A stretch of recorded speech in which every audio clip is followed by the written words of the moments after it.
Hey folks, welcome to the Book Club podcast, the Millennials Guide to the BRI. I'm your host Enzo Kong. I guess you already know that the focus of our episode today is the Baltic country Lithuania. And you may ask, is Lithuania still part of the BRI? Hasn't it just bidden farewell to China? Well, that's what we're going to find out. Our guest for today is Ugne Mikalajunaite. Ugne holds a master's degree in China studies in the Yenching Academy of the Peking University and is now working at a Greater China country manager at a cybersecurity firm in Lithuania. In our discussion, we examined carefully whether this is the end of the road for Lithuania and China's cooperation, and if not, what's next. We also took a look at some of the done and collapsed deals throughout the years and examined their implications. Finally, we touched on Lithuania's tech ambitions and the opportunities for the young people there. Ugne is super knowledgeable about Asian culture and politics. I enjoyed a great deal talking to her. Please take a moment to hit the subscribe button if you haven't already. And for now, enjoy the conversation.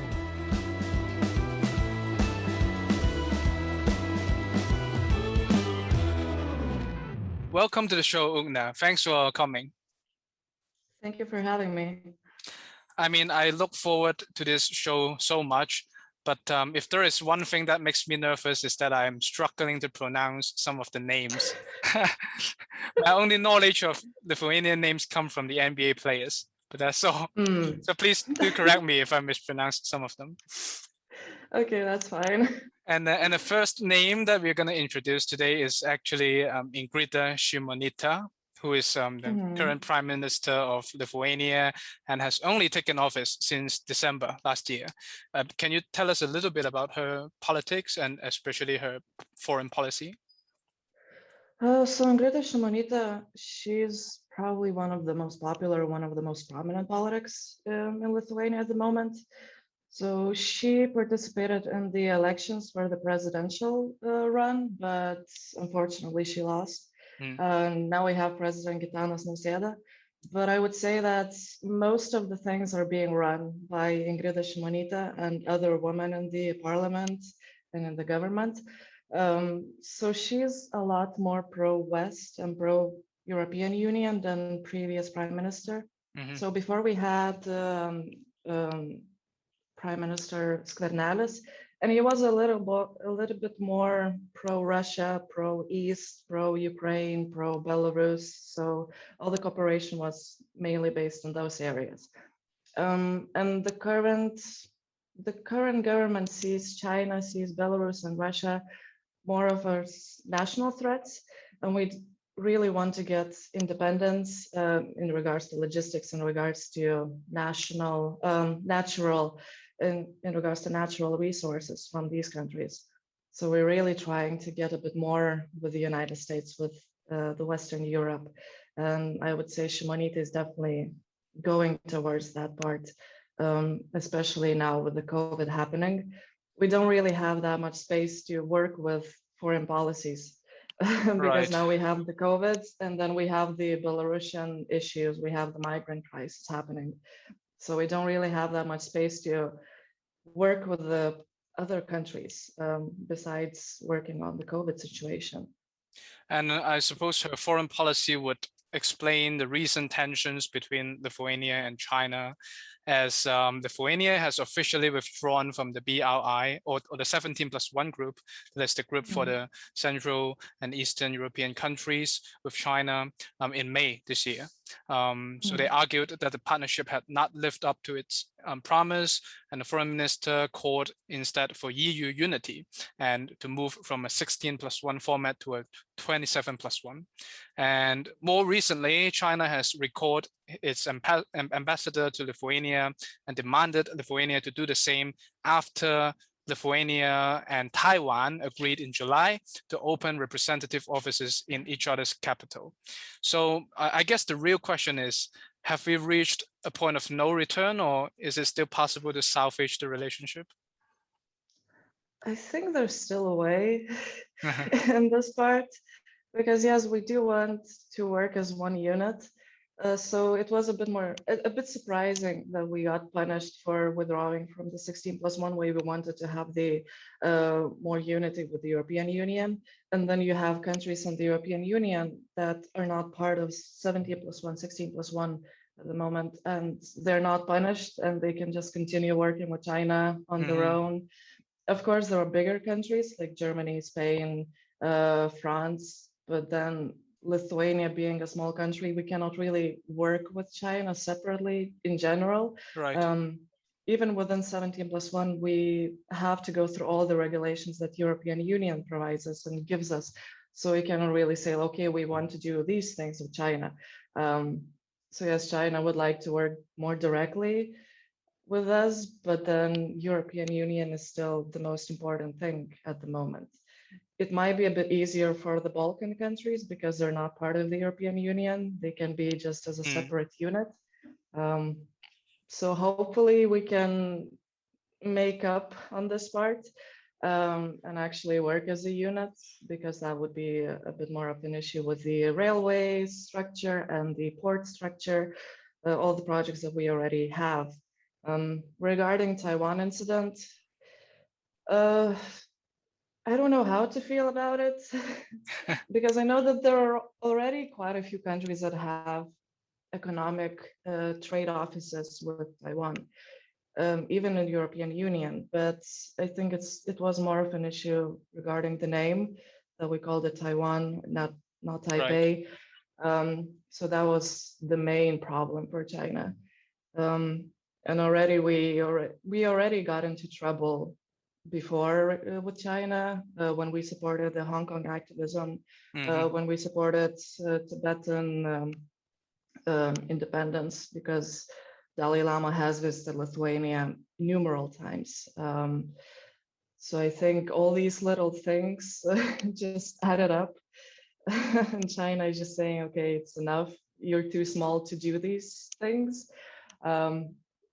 But I'm still hoping for a better future and that we can actually do something regarding this. So we will see how it's going to work out. I'm not surprised that they withdrew the ambassador from Lithuania, from China. It's just one of the ways to punish. And that has happened before when we supported the Hong Kong activists. We got punished economically. With Dalai Lama as well, we got punished economically. But those punishments, so to say, they were not as major. So Lithuania kind of defined. We got the same stuff from the European Union that China took away. So I think that's why it repeats. Well, maybe it's time to take a step back and look at what has happened so far since Lithuania joined the 17+1 framework back in 2017. So as you said, infrastructure and transport is always the focus of Chinese investments. There was some good news. For example, there was a freight train connecting southern China and Lithuanian capital Vilnius being launched in May 2020, which would make Lithuania a postal hub where international parcels will pass through and later be transferred to 36 European countries. But the more complicated part, I guess, is with the port of Klaipėda. So you can tell us about how strategically important it is later, but the facts are that the seaport of Klaipėda and Lithuanian railways have already jointly formed an important supply route for the developing China-Belarus industrial park near the Belarus capital Minsk. But the more tricky thing is that Klaipėda has been mulling the port's expansion and the potential construction of a deep water port worth around 800 million euros for almost 10 years. And in 2015, China Merchants Group was set to build a new outer seaport for Klaipėda. But things changed since then, and in 2019 November, Lithuania said that any possible Beijing investment into the port would pose a risk to NATO, and it cannot allow China to take a controlling stake. And most recently, the transport minister ruled out the development of a deep water port project for at least a decade. So Ugne, can you tell us what is your take on the whole saga and where is this heading to? Well, to start with the infrastructure and transport, so the railway, it would have been a really great project to connect China with Lithuania because it just makes everything faster. We already have possibilities to support the Russian railway system and to support European railway system. So it's just a good hub to have to connect these two areas, to connect the remaining Europe with Asia. The same, I think, is with Klaipėda. It's the northernmost port that does not freeze during winter. So it's also like a really good hub that we can just, it can work during winter, it can work during summer, it can work 24/7. But as you mentioned, it has become a bit more of a national crisis, from national risk, of a security risk. So I think it's more with the new government that we have. They see China as a very much security national risk, because they know that if China starts investing in Klaipėda, it's not just going to be like, oh, a little investment of money. They're going to own a lot of the infrastructure. They're going to own a lot of the ports and a lot of the buildings and a lot of the shipping containers. And yes, that does not work with NATO because the United States, they will not be happy with this, and they will not be happy putting military, they will not be happy working with Lithuania, because the United States is always very much pro-Taiwan, pro-European Union. They're very much anti-China at the moment. And for them, sort of losing this hub, a buffer zone towards China, towards Russia, is also a bit of a painful thing. So now Lithuania is in a way left between these two superpowers, and we don't really know what to do, because in one way we can get investment from China, we can get all these railways, and we can get a new port developed. But on the other side, we're losing on everything that the United States might offer us.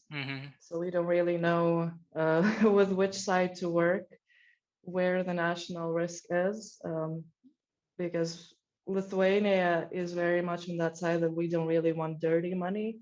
We see what Western Europe is doing. They're getting the money from countries where there are human rights abuses, and Lithuania is very much against anything of that kind. Okay. So if we see human rights abuses in the Middle East and in China and in Belarus, we boycott everything that has to do with that country. So I think it's just in a way our nature to support those that are bullied, to support those that have been annexed, to support those that are being abused. So for us, it's not really just about the economic parts, but it's also very much about the social responsibility. And yeah, Lithuania is definitely going towards that, because we do want to get independence from Russian gas, from Russian electricity. Talking about energy, we're very much against the Belarusian plant that they built in Astravas. So just very much we know, yeah. So is the seaport project or the expansion project now practically dead, or is the tender still open, but only open for Western companies? It's still left in negotiations. So in regards to like our infrastructure ministry, they're still very much open to this, because they think more about the money part and less about the politics. But then when you get all the politics into discussion, then yeah, definitely not during this administration, definitely not for the next 5-6 years, I would say. But it might be left for the next decade, probably, because at the moment, yeah, we kind of have other issues to deal with on our eastern border. So in a way, Klaipėda is a bit left. Now it's left just on a question mark. And sometimes the case is that the Western companies actually are not interested in the project because they think it's not profitable enough. But at the same time, they don't want Chinese companies to take it. So And the only loser is obviously Lithuania. Now, now speaking of strategic dependency, we have also seen a deal in the energy sector where the North China Power Engineering Company, NCPE, has acquired a Lithuanian company called Power Network Institute, or ETI, back in 2013. So that may not be directly relevant to the Belt and Road, but it's still important. So can it be said that this acquisition, what does this acquisition has to do with the dependency of electricity or energy on Russia? Well, for us, I think it was just getting independence from Russia after joining the European Union is probably the main reason. Well, the main goal, just to get independence from anything that has to do with Russia. But at the same time, we don't really have any of our resources. So I think getting national resources or just being acquired by a Chinese company in this case, it did not really change too many things. I have not noticed any changes regarding the electricity, regarding any discussions about this. So I would say this acquisition has very much stayed economic and very much has stayed just in that sphere. Nobody discusses it. I would say nobody is talking about it being a national security risk or an electricity risk. Everyone is just talking about what Russia is doing, what Belarus is doing. So I would say this one is very much outside of the discussion. You don't really find that much information about it. It's like, okay, but they acquired it. Is it really practical to effectively exclude Russia on these things? Because I mean, if you look at Germany, it's the pipeline, Nord Stream pipeline 2 is still going on, and the government would not agree to shut it down. So yeah, it's always difficult to exclude Russia because Russia is just always there. We cannot ignore Russia. And at the same time, other Baltic countries, Estonia and Latvia, they have a bit better relationships with Russia. They have better political, economic relationships with Russia. They have more Russian citizens in their countries. Lithuania is just very much, I don't know, we don't have good relationships with Russia, especially our government is always very much, whatever we do, we choose the West over Russia. We always know that anything that Russia does is a risk. And we have Kaliningrad region next to us, which is also a military hub. Belarus is basically a proxy Russia. So we try anything that we can do, and we still depend on it. We still depend on a lot of things that Russia is providing because all the national resources are there. Natural, sorry. All the natural resources are there. So it's difficult to hide from it. But yeah, our government at the moment is just very much set on as much as possible having an independence from it, even though it's economically impossible. And speaking of Belarus, we've been seeing a lot of tensions in the border about the migrant problems. But it's also true that Belarus still has quite a significant role in Lithuania's economy. For example, companies with links to Belarus have been increasing their presence in the plot of Klaipėda, which we've mentioned. So how is this going to pan out? I mean, are the regional instabilities going to affect business and the foreign investments? I would say so, because before COVID, we definitely started strengthening our relationships with with Belarus more and more. So I would say, like in the past 5 years before COVID, we started working economically more. We started opening up visa-free traveling and visa-free shopping trips because we wanted to let Lithuanians go to Belarus and shop there. We wanted to let Belarusians come to Lithuania. We started working more on education, and we on flights from Vilnius to Minsk, on proper railway system between Lithuania and Belarus. So It's been the last few years during COVID, during the probably after the last election, when Lukashenko not really won, but just took power. We started seeing a lot of the activism arising in Belarus, and Lithuania supported everything. Lithuania accepted Belarusians running away from Belarus with open arms. And that was last year, I would say. So we had huge rallies, we had huge marches, we had huge events just for Belarus. But then this year, it has just become more and more difficult because now Belarus opened up the plane systems with Iraq and other Middle Eastern countries. And our people are seeing this as a national security risk because we're seeing it as a propaganda, or Belarusians, well, not Belarusians, but Lukashenko trying just to make Lithuania seem as a fascist country, because he's even mentioned that, just spreading a lot of propaganda about Lithuania, just trying to destroy everything that we started building. So we just, in a way, stopped working as much because we definitely wanted to build a bit closer relationship. But then after building Astravas power plant, Lukashenko becoming more and more pro-Putin, pro-propaganda, anti-West everything, it has become very difficult because we did expect that, okay, maybe the last election would have been a bit of a change, new president, new government or anything, but now it has just all gone downhill from there.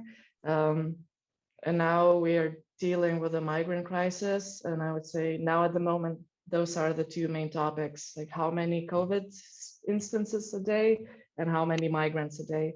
And why exactly are they departing Belarus for Lithuania? Are they seeking asylum or? Yeah, it's mainly seeking asylum. So we're getting both Belarusian asylum seekers because they're running away from being imprisoned for activism, for speaking their minds. And also we're getting a lot of Middle Eastern asylum seekers because they're flying to Belarus. They have an easy access to Belarus, but then no one wants to stay in Belarus. And we don't really have a proper border, so to say. We don't have a wall. We don't have anything of that. We have several posts because we never had an issue with this. So now we're just getting an influx of migrants. Now we're getting thousands of migrants. I think this year we got maybe 4,000 of them, and that's a lot for a small country like ours. We have several cities that hold migrants, that have places for migrants, but it's not enough.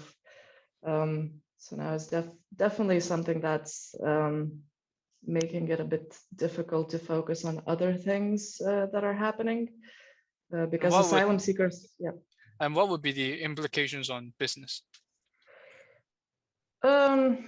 So now we cannot really do any business with Belarus because a lot of the businesses left Lithuania. They're seeing they don't want to work with us because either they believe in Lukashenko's propaganda, or we are getting more restrictions on Belarusian businesses. So Lithuanian business in Belarus, there are political risks, economic risks. They don't want to be in Belarus anymore. They don't see the economic reason to be there. And also it's just very difficult now to get any visas, to get any documents just ready. And if you're doing anything exports, imports related, everything of that kind is shut down. So we have buses going, but I think railways are restricted. Nothing can go in, go out. Airplanes are restricted. So there's no way to get the goods. There's no way to get the people, the money. It's impossible. Wow. Now, I guess we ought to talk about some of the IT developments as well, because I guess that's a focus of Lithuania's future. Now, before you tell us about the big picture, I'll just give a few examples. So for example, Throughout the 5 years up to 2019, Lithuanian exports of high-tech products to China grew 7.4 times to more than 22 million euros. So China had emerged as the largest market for Lithuanian laser producers since 2016. And Chinese billionaire Jack Ma also paid a surprise visit to Vilnius in 2019, which is becoming a major tech startup hub. And also nine Chinese fintech companies have been licensed in Lithuania as of 2019. So what do these say about Lithuania's tech ambitions? Well, we have a lot of those. We definitely have a lot of ambitions in regards to tech, because where we are lacking in natural resources, we definitely have a lot of human resources. So our education system is now very much focused on IT and very much focused on business. It's very easy to open a startup in Lithuania. It's quite cheap to open a startup. You can get visas that are like with zero tax for the first year, or just easing of any regulations and any restrictions. And you can always get help in English. Everyone is speaking English in Vilnius and Kaunas. So we do have a lot of tech companies opening up here, especially opening up their HQs, even if they're not, even if they don't have Lithuanian founders. Other countries are coming here because they see that, okay, they can get high quality, cheap labor, comparably cheap labor as to like France, Germany, UK. And we can work in English. We can do everything as anyone else can. So yeah, I think without having natural resources, we in a way had to find something. So lasers was the first thing where we exceeded, where we're developing everything for the world. Fintech was very much a good way for us to exceed in 17+1 and to have something of ours, because maybe we couldn't do railway system as well as other countries, but we could do fintech because it does not require any space to. And in the past few years, the IT companies have expanded a lot.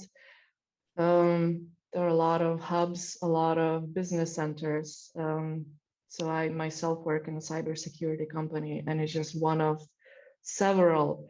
We have VPN products, we have Oxy Labs, we have proxy services, we have payment systems, we have servers, we have everything that you might need for cybersecurity. I think that's one of the emerging areas at the moment.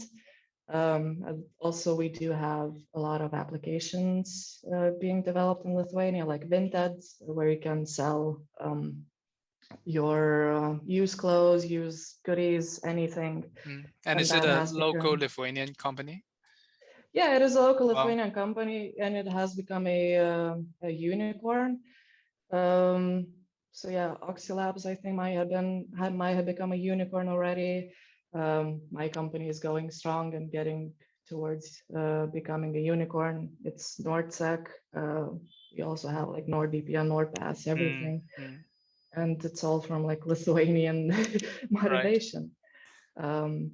But we know that Lithuania is not the only Baltic country which is strong in tech. So Estonia is not far away, which is another, maybe even more well-known tech powerhouse. So are they in direct competition?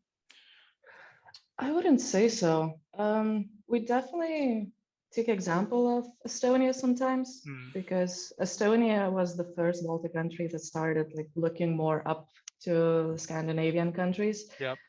Because Estonia was always, okay, we're not Eastern Europe, we're not, we don't speak a Baltic language, US, Latvia, Lithuania can stay together. Estonia is always looking up to Finland, Sweden, Norway. So in a way, they were the first to develop the e-government, the e-IDs, and all the elections online that are the first. We were kind of looking at the example, we a bit saw that there might be a risk of maybe like voter infringements and identity thefts, some hackings, and there were some hackings in Estonia in regards to the e-government. same in Lithuania, when we started developing more into tech, there was some risk or we didn't know how to do certain things, but now it has become just so big and so prominent that I think it's definitely getting better.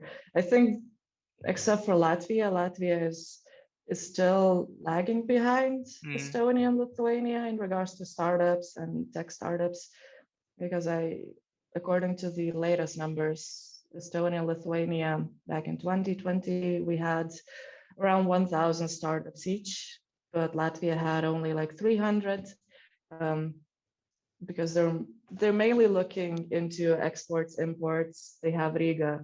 Riga is the major city in the Baltics, I would say, and they have all the connections with the Central Asia, and they're working on that. They're working on cooperations with those areas. And Lithuania, Estonia are a bit more into other areas of. So it seems that the education of Lithuania is quite decent, especially in the tech area. So can you tell us what are the most pressing issues facing the Lithuanian youth nowadays? At the moment, I'd say there is a huge disparity between the big cities and the small cities. So I myself am from a small town next to Latvian border. And compared to what the youth has in Vilnius and what we had growing up, there's a huge difference. And you're now working in Vilnius? Yeah, now I work in Vilnius, and everything definitely has changed in the past 10 years since I left high school. But so there is a brain drain from small cities to the larger ones? Yes, so a lot of people are leaving small towns. So first, small towns don't have universities. So everyone is okay finishing high school and then just going to big cities, to universities. Because in Lithuania, there's this big idea that it doesn't matter how bad you did in high school, you must go to university.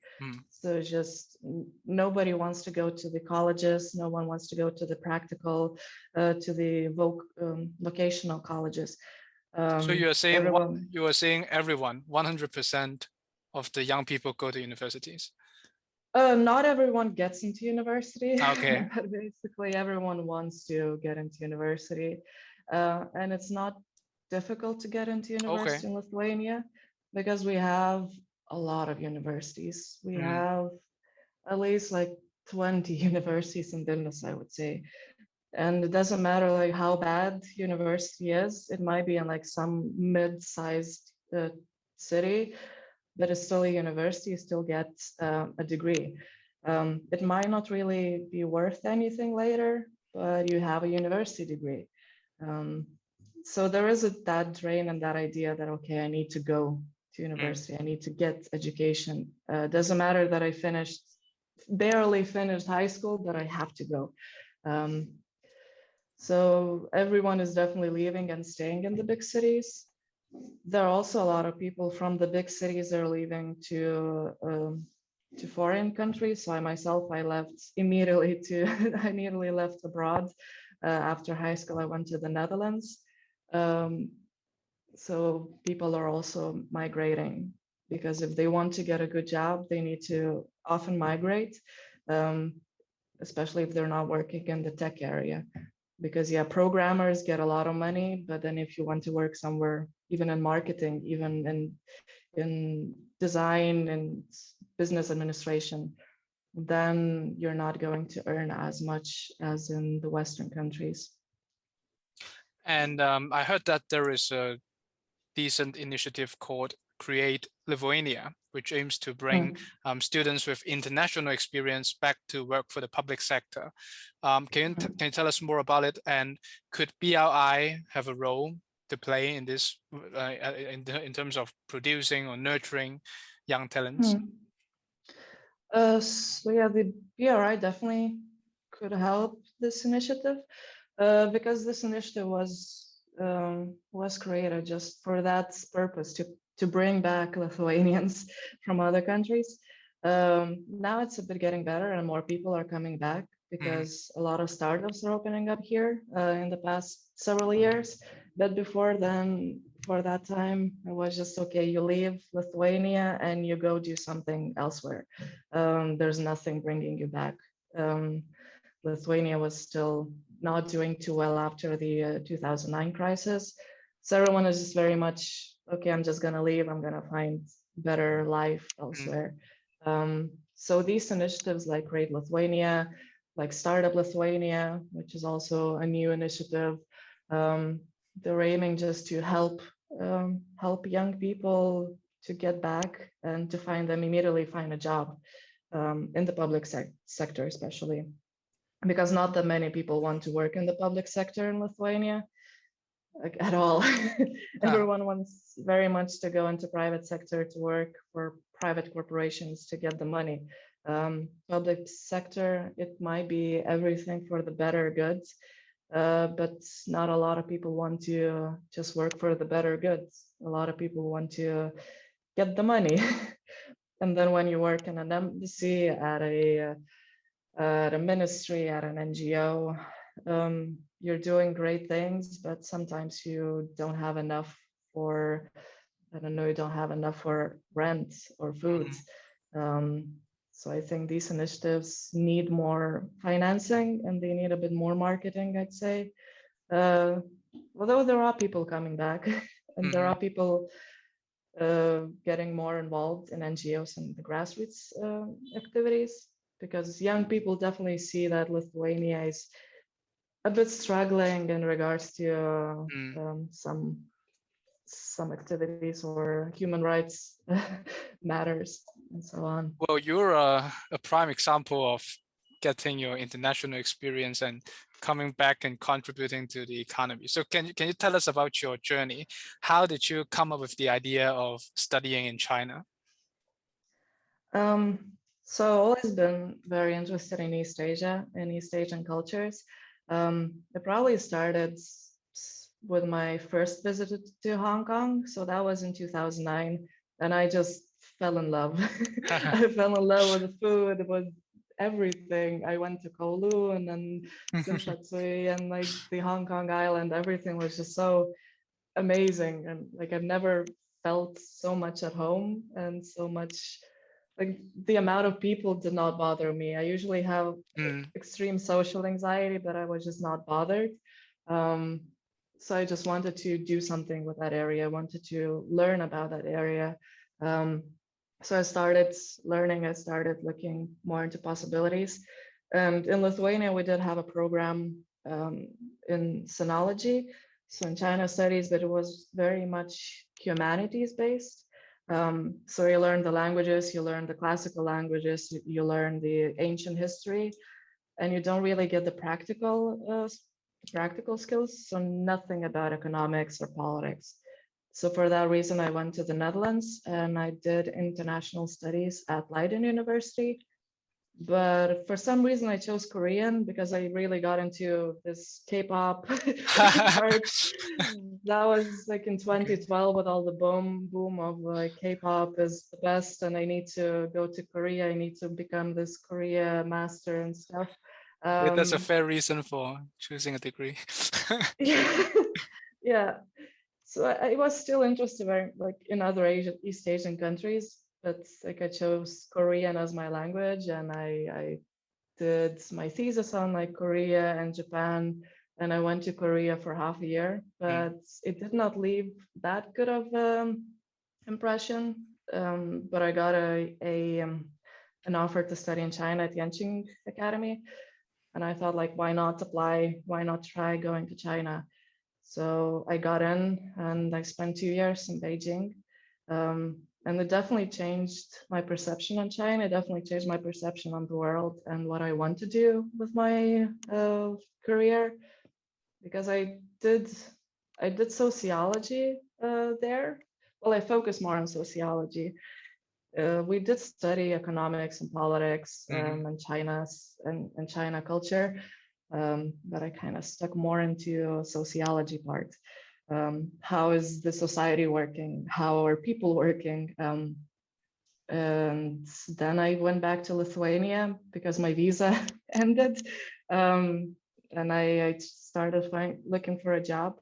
and I found a job as first it was like a China content manager, China marketing content manager. But then the product that I was working with doesn't really get accepted in China. It's a VPN, so everything got really restricted. And then I But started working more with... there is a great demand, isn't it? Yes, that was an issue because we see the demand, we saw the demand, everything, but then we cannot promote, we cannot market in any way. So then I started working more with Taiwan, Hong Kong. So I sort of came back to that Hong Kong and Taiwan part. And now it's just, I love working with these countries. I love working with this area. It's always great to write emails, get emails from there, and just people are amazing. So it's definitely fun.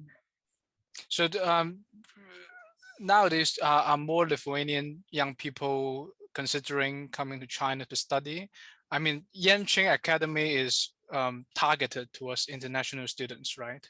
So are they getting any support or resources to go there? I don't think that Yenching has any partnerships in Lithuania, because I went to Yenching as it had a partner with Lighting. It had a partnership with Lighting University. So I sort of went as a Dutch student in this mixed way. I think there was also another Lithuanian in Yenching Academy, and she also went through another university. Because we do have a Confucius Institute at Vilnius University, and they have a partnership with Xiamen University. So they go there. And also I think that's the only one that they have a partnership. Maybe something else up in the north. But I wouldn't say there are too many people studying Chinese studies in Lithuania. At the moment, Japan and Korea are having their maximum popularity, especially Japan at the moment. Japan has become very popular. Korea before was very popular with K-pop. Now Japan is having another increased popularity with just so many anime fans. China is sort of staying within that area where people are they don't see any popular culture coming from it. So they sort of see it as like, okay, if I want to do business, economics, politics, I'm going to go to China. But if I want to have a fun experience, then I'm going to do Korea, Japan. And the same was in my studies in Leiden, because we had like all the Koreans, all the students studying Korean, and then Japanese, everyone was just very anime, K-pop, oh. And then all the people studying Chinese were just very business. But there is still a lot of fun when you were in Beijing, right? Yeah. that was in a way just the very very visible difference, that everyone just like, yeah, China is just business. There's nothing fun. I get it. Now, before we leave here, Ugne, do you have a general verdict of what is going to happen between Lithuania and China in the future? And what is the road ahead for the BRI? I definitely hope that we can patch up all the things with China and continue working, even if not within the BRI, perhaps having that 27+1. Just actually having the Europe with China working towards the one goal, towards economic prosperity. If that works out, then it's great. At the same time, I just hope that COVID doesn't really ruin more relationships, because COVID definitely ruined a lot of the things. I think these 2 years made everything a bit more difficult, because just all the projects stopped, everything stopped, all the cooperation stopped, all the movement, transportation, everything just became worse. So I really want to see China and Lithuania working in the future, not getting angry for every small thing, because at the moment it's becoming very much for Lithuania and other small countries a difficult thing, just working between these two superpowers, and also Russia They're trying not to say something bad or not to say something against Beijing, because immediately we get, okay, you have to apologize about that. You have to apologize about that. So I would like to see some changes from China as well. I know that's very hopeful, but definitely I would like to see some changes, a bit more lenient cooperation. Maybe Lithuania being a bit more open towards East development. But yeah, hopefully after the pandemic, everything ends, then we can move towards that. Because yeah, Belt Road Initiative, it definitely can help with economic development. It can help with educational development. So many students in Lithuania from China, and they're kind of lost at the moment. So don't want to leave anyone outside. All right. Well, thank you for coming again, and it's good talking to you. Thank you. No problem. Thank you.